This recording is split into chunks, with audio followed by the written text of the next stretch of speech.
بسم الله الرحمن الرحیم. نن به انشاءالله ریفرنس سټیپ کې پنځم ګروپ وایو. زه رالم ایم ایس ورډ ته. ریفرنس سټیپ پنځم ګروپ موږ سره انډیکس ګروپ دی. انډیکس ګروپ تر باندې موږ کولی شو چې یو ګلوسري جوړه کړو. لکه تاسو به اکثر انګلیش کتابونو کې لیدلی وي چې د هغه انګلیش کتابونو په آخر کې یو ګلوسري وي، یو وړه ډکشنري وي چې هلته وړزونه راوستلي وي، هغه وړزونو سره 1 2 3 هم لیکلي چې دا ورډ په دې یو پیج کې دی، دا ورډ په دې یو پیج کې دی، دا ورډ په دې یو پیج کې دی. همدغه شان موږ کولی شو چې د انډیکس ګروپ په ترو باندې یو ګلوسري، یو وړه ډکشنري جوړه کړو. لایک فار ایگزامپل زه راځم ورته زه ټکس لیکم، دغه ټکس ما ولیکو او زه به راځم مارک انټري باندې به زه کلیک کوم. چې کله ما مارک انټري باندې کلیک وکړو نو ماته دغه شان یو باکس راکړو، مارک انډیکس انټري. دې کې ما سره فرست انډیکس دی، بل را سره آپشنز دي او بل را سره پیج نمبر فارمیټ دی. زه به څه چل کوم، فرست به زه راځم زه به یو لغات انتخابوم ډبل کلیک باندې. فار ایگزامپل دا مې ډبل کلیک باندې انتخاب کړو. دې نه پس به راځم مین انټري کې بل ته یو کلیک کوم.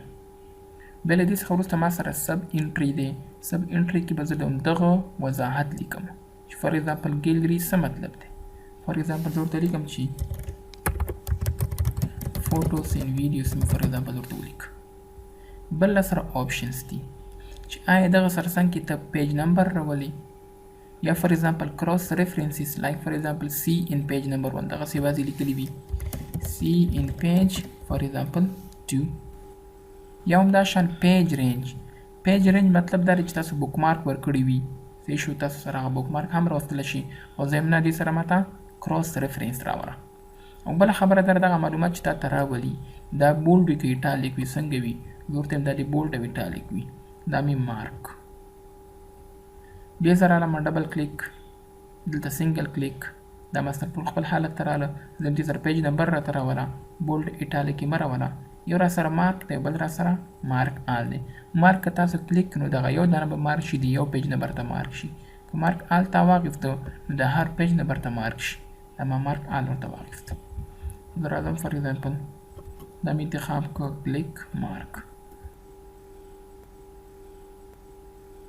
او ریفرنس سټیپ انډیکس. دلته را سره څه شی دی، ټایپ انډینټډ او رنین. زه ته درته په یو کالم کې راوله، دا اوس وایو ځای شو، درته په یو کالم کې راوله او پیج نمبر هم راته رایټ ته الاین کا او دغه ډیزاین راته ورکړه. اوکې کلیک کړه، دغه ډیزاین راته ورکړه چې کوم ای منه شروع شوي هغه سر کې راغله بیا بي سی ډي ای اف. ورته دغه ډیزاین هم ښه نه دی، انزرټ ته به راشي، فرام ټمپلیټ دا به اوکې کلیک کړي، اوکې دا به راته دې حالت ته چینج شي. بله خبره ما سره په دې کې څه شی ده، انډینټډ اور رن ان.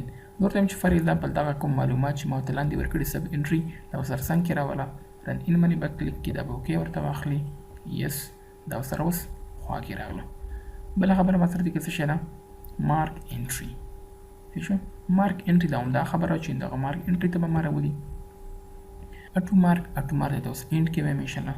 موډیفای په تر باندې زه کولی شم چې دغه ته فارمیټ ورکړم. موډیفای باندې به زه کلیک کوم، دا مې فار ایگزامپل بولډ ورته واخیسته، دا مې دغه شان کو اوکې. او انډین 2 ته راشه، دا مې فار ایگزامپل ایټالیک واخیسته، دا مې گرین کو، اوکې اوکې اوکې. ګورې دا ما سره سور شو، هغه ګرین چې کوم کلر مې ورکړی و هغه ورسره رانغی. دا به کله راځي چې کله تاسو راشئ دې کې تاسو انډینټډ واخلئ، دا اوکې کوي، تاسو به اټومیټیکلي هماغه کلر واخلي. بله خبره ما سره څه شی ده، اپډیټ انډینټ. فار ایگزامپل مارک انټري ته رالمه، دې کې ما دا نور هم انډینټ کړه، دا مې فار ایگزامپل راوسته، دا مې فار ایگزامپل راوسته او دا مې هم راوسته. خو که اوس تاسو وګورئ دې ځای کې ما سره هغه لغاتونه نشته، دا به اپډیټ کړي، هغه ما سره اپډیټ شو. ښه تاسو به اوس وایئ که نه چې دغه ته څومره ډېر نمبرونه ورکړي دي. دې ته ځکه ډېر نمبرونه ورکړي دي چې دې کې موږ مارک آل اخیستی و. مارک آل مطلب دا دی چې د هر پیج نه ماته مارک او د هر پیج نمبر ما دلته راکړه. بله خبره ما سره په دې کې بله څه شی وه، اټو مارک. اټو مارک مطلب اټومیټیکلي مارک. لایک فار ایگزامپل تاسو سره په یو کتاب کې به زرګونه ورځونه کیدلی شي که نه، تاسو به یو کلیک باندې څنګه کولی شئ چې هغه مارک کړئ. صحیح شو، زه دلته راځم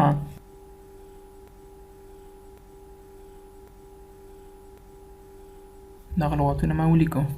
زه به فرست دا ځان سره سیف کړم، سیف ډیسکټاپ دا ما ځان سره فار ایگزامپل ورډز په نوم باندې سیف کړ. اوس به زه راشم دا به کاپي کړم کنټرول A کنټرول C کاپي هلته ما کنټرول V سره پیسټ کړ. زه غواړم چې دا ټول په یو کلیک باندې انډیکس کړم.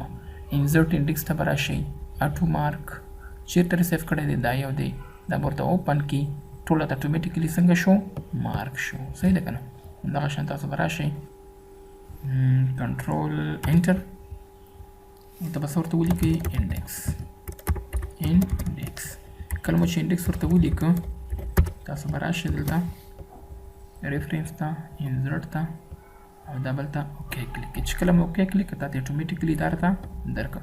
زه ورته چې فار ایگزامپل دا دویم پیج ته بوځه کنټرول انټر دی راته دویم ته بوتلو دا راته دریم ته بوځه. خو که تاسو وګورئ دې ټول کې راته فرست پیج لیکلی دی اپډیټ انډیکس ورته واخلئ تاسو ته به اتومیټیکلی دا هر څه اپډیټ شي. هیله کوم چې په دې ویډیو باندې پوه شوي یاست. دا موږ سره انډیکس ګروپ